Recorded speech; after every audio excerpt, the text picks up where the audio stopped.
Bienvenidos, Ushamdi, and welcome CTS-131 Section 875 students for the spring 2018 semester at Anne Arundel Community College. This is the Cisco Networking Academy Routing and Switching Essentials version 6 course, and this afternoon's Packet Tracer tutorial is going to be on Packet Tracer Activity 7.2.1.6, where we're going to be taking our first look at configuring numbered standard IPv4 ACLs, at least in a packet tracer context. So we've seen some of this in other activities we've been doing throughout the course. However, now we're going to go ahead and dive in. And this is a great packet tracer activity to start with. And let's jump over there. And so here is our topology. Now, all of the configuration work in terms of the interfaces, the IP addresses on the interfaces, that is all done for us. We've got EIGRP running as the routing protocol. And again, like I said, this is a great activity because it's a nice soft landing into the realm of access control lists. So let's scoot up a little further here and bring all of the activities, or all of the steps of the activity, into view. Now, this is a very straightforward activity, but we're going to explain not just, and when you do these activities, especially these here, where they're providing you with the information that's required to do the configuration, don't just jump onto the device and then quickly type things in to get the 100%. Make sure that you understand the why. Why are they having me do this command the way they are? Why am I putting the ACL on this router? Why is it on this interface? And lastly, why is it in this direction, right? Whether it's in or out. And so let's dive in here and see what we've got. It says, before applying any ACLs to a network, it's important to confirm that you have full connectivity. So let's go ahead and do that right now. It looks like we're going to be blocking traffic from PC2's land, the 11.0/24, and not allowed to communicate with, and then 10, the 10 network is not going to be allowed to the 30 network. So before we put the ACL on, let's confirm that in fact I can ping the web server. So let's ping 192.168.20.254. Now we might drop a ping here initially, but what's going to end up happening is we're going to have connectivity. And you can see there, we are able to ping. Now let's come over here to PC1 and we're going to ping the 192. Oops, sorry. We're going to ping the 192.168.30.10. Again, just something that's over there on that .30 network. And again, we might lose the first ping packet, and then we've got connectivity. So we can see that connectivity is functioning. Now is when we want to go ahead and put our ACLs into place. So we've got two tasks ahead of us. Everybody on the 192.168.11/24, so that whole network, is not allowed to get to the web server. And then the entire network over here, the 192.168.10.0/24, is not allowed to communicate with anybody on the 30 network. And it's key. You'll notice here at the end it says all other access is permitted. And this is an important point. When they're giving you scenarios for the access control lists, and they're selectively having you deny things, and then there's a catch-all statement that says all other access is permitted, remember that you're going to have to put in that IP any, the permit IP any at the end, right? So that's something to keep in mind, because it doesn't automatically default to any in terms of permit at the end of an ACL. Remember, at the end of an ACL, every ACL, whether it's standard or extended, whether it's numbered or named, those ACLs are going to have an implicit deny any at the end of the ACL. So let's go ahead and take a look here. And again, very straightforward activity. It's going to give us the commands, but let's understand what we're doing. So it says configure and apply and verify a numbered standard ACL. And I said I added numbered in there because that's what this activity is about. And that's what we're going to be doing because we're using the numbers. Now we're going to create an ACL using number 1 on router 2 with a statement that denies access to the 192.168.20 network from the 11 network. Now we've got the commands here, but with the drawing tool, why is it router 2? Remember, when we talk about standard ACLs, where do you want to get the ACL? What is the best practice when possible to place a standard ACL? Or where is the best practice when possible to place a standard ACL? It's as close to the destination, and I'll just put DEST, it's as close to the destination as possible. So why, right? Well, let's look at it. Let's walk the path here and let's figure that out. So what if I placed the ACL right here that denied anything from the 192.168.11 to get to the to get to this network up here? So if we put a standard ACL here that said deny 192.168.11, right? Remember, standard ACLs only work on the source address. That's the other key point. And I'll put down here, it's the source address is what the ACL is looking at. So it looks into the IP header, right, at layer 3, and it sees a source IP and a destination IP. It's interested in the source address. That is what the standard ACL blocks on. So if I put a standard ACL here, what have I just done to everybody? If there were more guys plugged in over here, what have I just done to every host on this network? Yeah, I've blocked all of their traffic right here. And again, if I'm assuming we're in the inbound direction, I've blocked all of the traffic right there. And if I placed it in the outbound direction, right? If I placed it in that direction, then no traffic would get there either. But we're looking at it from an inbound perspective right now. It's going to block all traffic. And the same is true, and depending on how EIGRP is routing the traffic here, let's say that that's the primary path. If I put the ACL here, what happens? Yeah, so PC2 can get to PC1, and that's okay. But if EIGRP has this as the primary path, I've just done what I did right over here. I've just blocked all the traffic again. And if I had, that would be in the outbound direction. I'd be blocking the traffic. And if this is the primary path, if I place it here in the inbound direction, right? I'm blocking the traffic. Now, the traffic is not going to come to the router here. Let's say it's the ACL is here and it's in the inbound direction here, right? The traffic arrives at the interface. The router looks at the source address and says 192.168.11.0/24 drop. The traffic is dropped. The routers aren't smart enough to say, oh, wait a minute, it's blocked here, but you know what? I can send you back this way and you can make it there. No, they don't do that. The ACL, standard ACLs, evaluate only the layer 3 information, and it's only the source address that is being evaluated. It is nothing more than a packet filter. It will look, and when we place the ACL on the interface, it will look at every single packet's layer 3 source address in the IPv4 header to make the determination as to whether or not that packet is going to be allowed through. And so this is why we want to get it as close to the source as possible, because with standard ACLs, we break things very easily the closer we get to the source. I think I say destination. It's as close to the destination as possible. I think I may have said source there. I apologize if I did.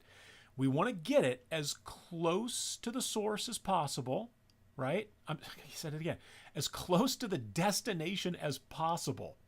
Because when we put it as close to the source as possible, we end up blocking the traffic unexpectedly, right? Because like I said, if we put it right there, we've cut this network off from everything. right? And that's not what we want. We only want to cut the network off from this traffic.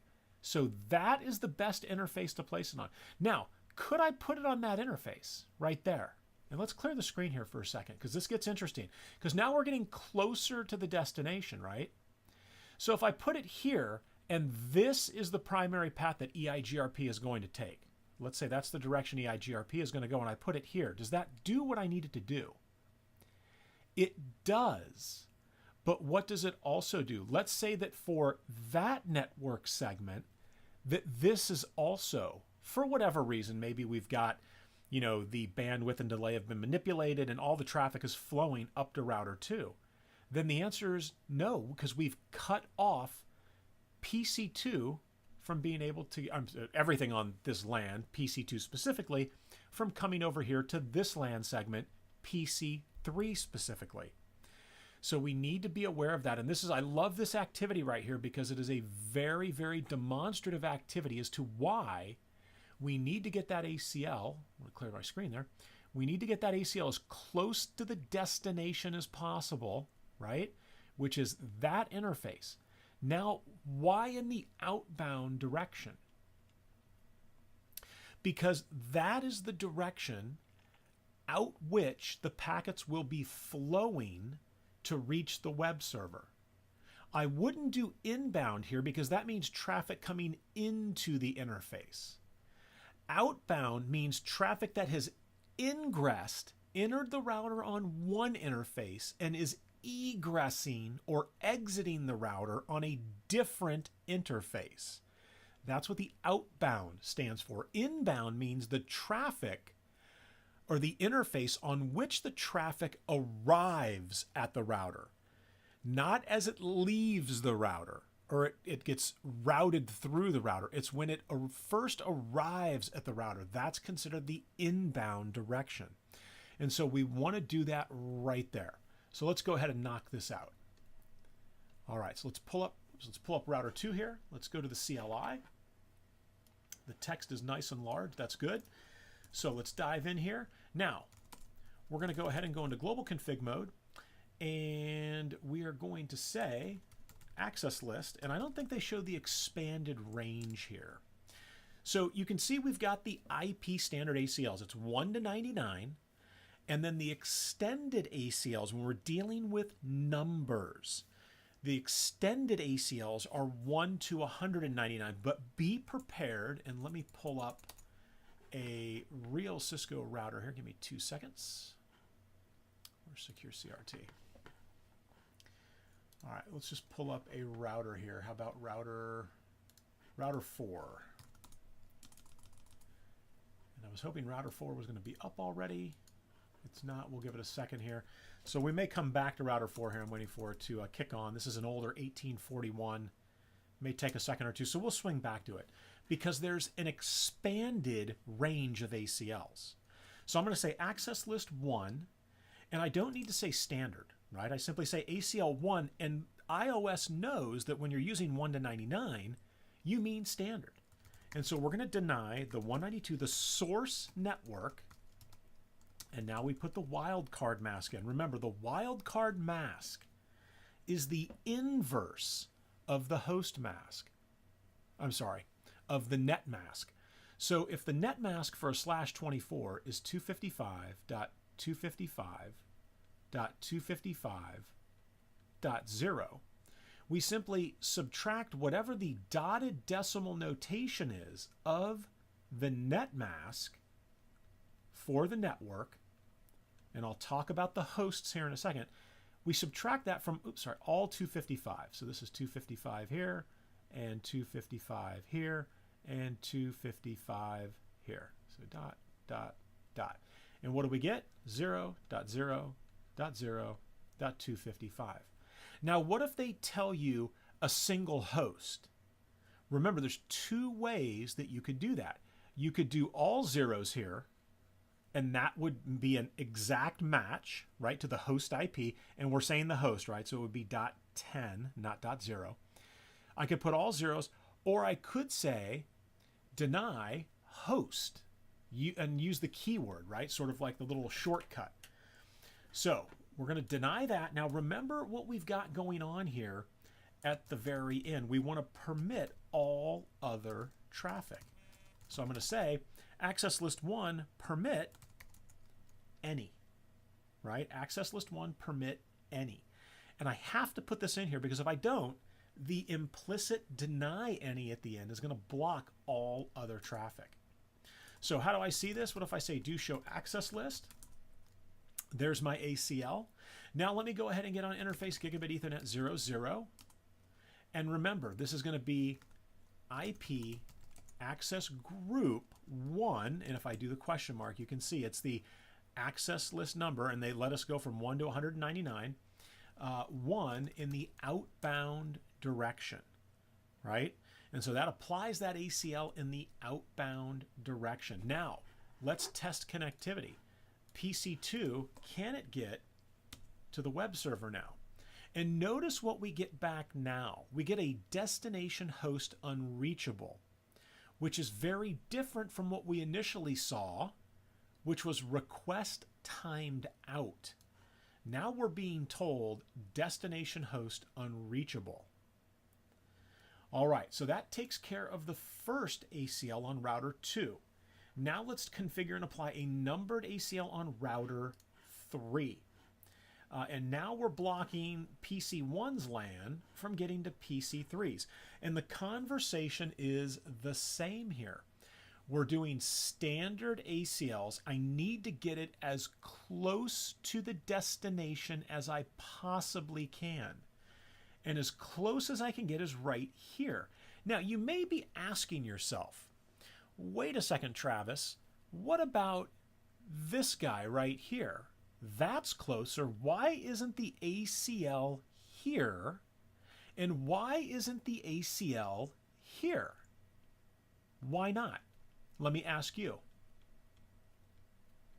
Yeah, let me give you a hint.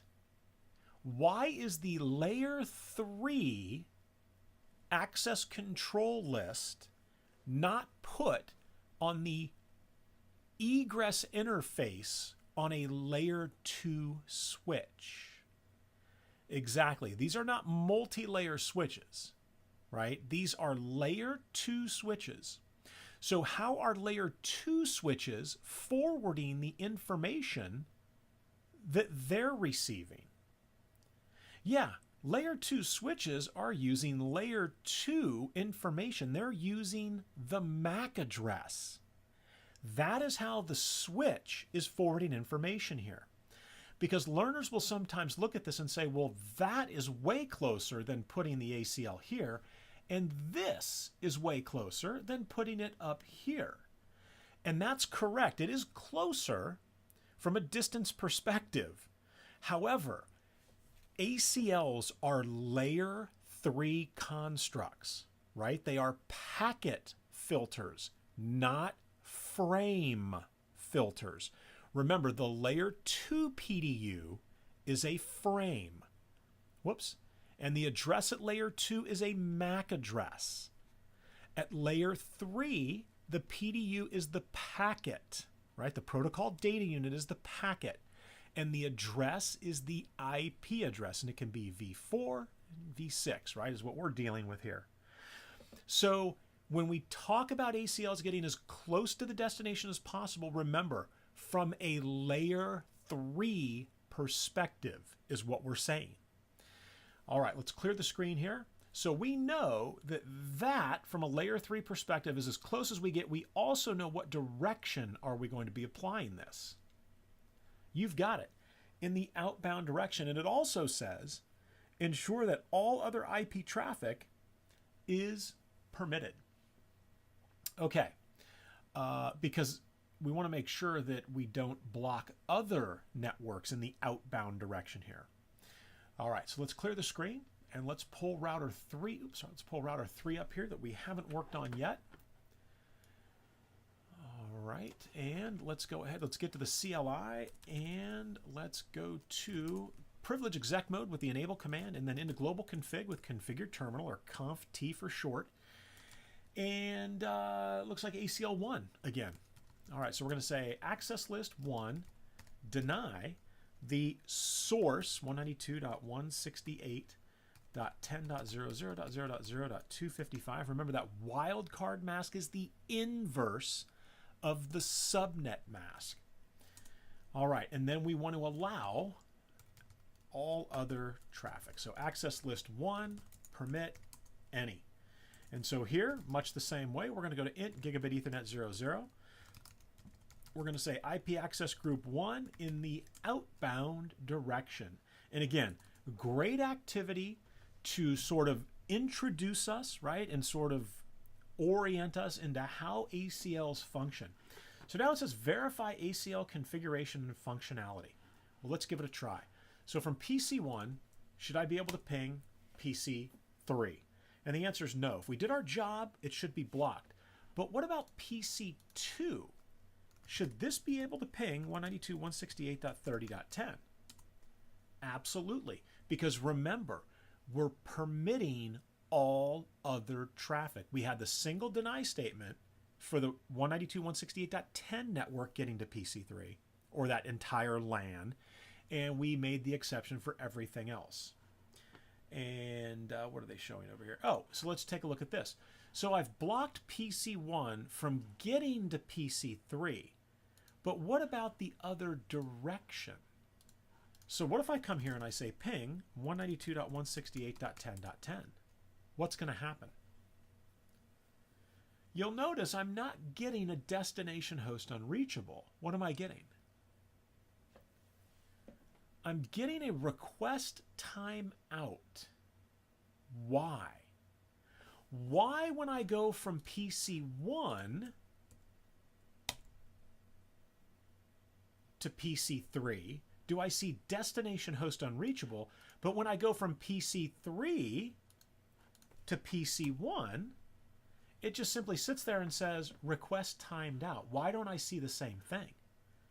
And this is an important concept, right? So remember, we have applied the ACL on that interface in this direction for anything coming from PC1. Who's the only guy over there right now? So we'll just say for PC1, right? We're blocking everything. So the ping packet goes out, the echo request goes out, and it hits PC1. And PC1 says, yep, I'm going to send my echo reply back. And what source address is in that echo reply packet that hits that interface right there and dropped? So PC3 sends the ping packet, sends the ICMP echo request, and it gets to PC1. But the echo reply coming back never makes it to PC3, which is why we see request timed out. The request was sent, but we never got a response back. And the reason we're not getting the response back is because that ACL right there is blocking all traffic in the outbound direction, which is the direction the ICMP echo reply would be traveling to get back down to PC3. All right, so let's clear our screen here and let's see. Yeah, I forgot to look at the score there. So yeah, we're at 100 out of 100. And what other things can we check? So from PC3, can I ping 192.168.20.254? Can I hit the web server? Absolutely. PC2, we already tried that, right? The 2254, not going to work. All right, well, this is going to wrap up our introduction to numbered standard IPv4 ACLs. Remember, the numbering is from 1 to 99, and this brings me back to router 4 is hopefully here. So here's router 4. If I go into global config and I say access list and do a question mark, I want to highlight this here because there's an expanded range. In other words, if you use 1 through 99, so you're very, very busy with standard ACLs. Typically 99 standard ACLs is more than enough. However, should you need to go outside that range, here is the standard ACL expanded range. I catch myself sometimes saying extended range. Try to avoid saying that because then it conflates the extended ACL, right? So try to say expanded range for the standard ACLs and expanded range for, I'm sorry, I didn't mean that one there. The extended ACLs, and then here is the extended ACL expanded range. So in other words, you can pick from any of the ranges. Typically, you're going to see ACLs in these ranges right here. But these are the expanded ranges if, for whatever reason, you ran out of ACL numbers to use. All right. Now that is definitely going to do it for Packet Tracer Activity 7.2.1.6 Numbered Standard IPv4 ACLs. All right. Thanks for watching, and I will see you guys in the next video.